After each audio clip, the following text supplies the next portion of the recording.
ஒரு ஊரில் ஒரு பாட்டி 2 பேரன்மாருக்கு கதை சொல்கிறாங்களாம். அந்த கதையில் பாட்டி அந்த காலத்து பாட்டிமார்கள்லாம் பேரன் பேத்திகளை கூப்பிட்டு கதை கேட்பாங்களாம். அப்போ அந்த பாட்டி ஒரு கதை சொல்கிறாங்களாம். ஒரு ஊரில் ஒரு காட்டில் ஒரு மனிதன் வேலை முடித்து தனிமையாக வந்தானான். தனிமையாக வரும்போது அவனுக்குள்ளே காட்டுக்குள்ளே சோர்வாக நடந்து வரும்போது தனிமையாக வரும்போது ஒரு காட்டுக்குள்ளே ஒரு சிறுத்தை அவனை திடீர்னு விரட்டிக்கிட்டு வந்துட்டான். விரட்டிக்கிட்டு வரும்போது அவன் ஓடிக்கிட்டு அங்கே இங்கேயும் ஓடுனானான்.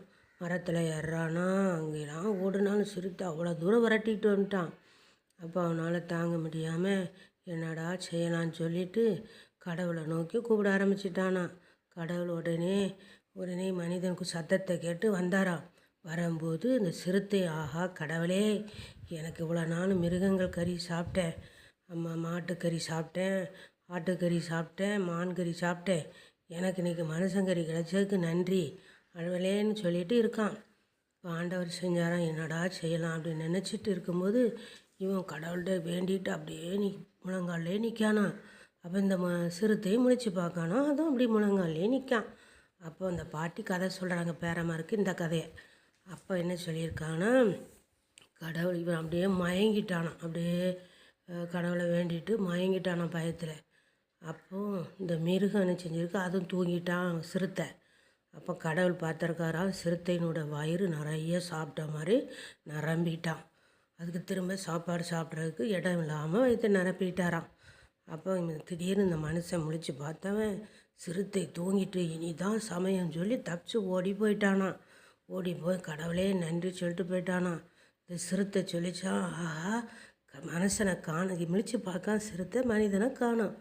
ஆஹா சிறுத்தை சொல்லிச்சான், கடவுளே எனக்கு மனுஷங்கறி தந்து வயிற்றை நிரப்புனதுக்கு நன்றி அப்படின்னு சொல்லிட்டு இந்த சிறுத்தையும் கடவுளுக்கு நன்றி சொல்லிட்டு போச்சான்.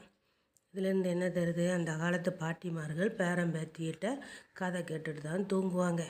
இந்த காலத்து பிள்ளைங்க செல்ஃபோனை கொண்டு வச்சு கேம் விளையாண்டுக்கிட்டு பார்த்து விளையாண்டுட்டு தான் தூங்குதாங்க. அந்த காலத்து கதை கேட்ட பாட்டி தாத்தா அத்தை மாதிரிலாம் கதை சொல்லுவாங்க. அதை கேட்டுகிட்டே தூங்குகிற ஒரு காலம். இப்போ என்ன காலம், செல்ஃபோனுக்கு அடிமையாக இருக்கிற காலமாக இருக்குது. அதுலேருந்து நம்மளும் பாட்டி தாத்தாக்கிட்ட சிறு பிள்ளைங்க கதை கேட்டு அம்மா அப்பா கதை சொல்கிற கதையை கேட்டு அப்படியே வாழ்ந்தால் தான் நல்லா வாழ்க்கை. செல்ஃபோனுக்கு அடிமையாக இருந்தோம்னா நம்ம மூளைக்கு மைண்டுக்கு நல்லது கிடையாது. பாட்டி தாத்தா சொல்கிற அறிகுறி, அம்மா அப்பா சொல்கிற அறிகுறி கேட்கணும். இதில் இருந்து நிறைய கதைகளை கற்றுருக்கோம். கதை கேட்கும்போது பார்த்திங்கன்னா பிள்ளைங்கள் அமைதியாக இருந்து கேட்பாங்க.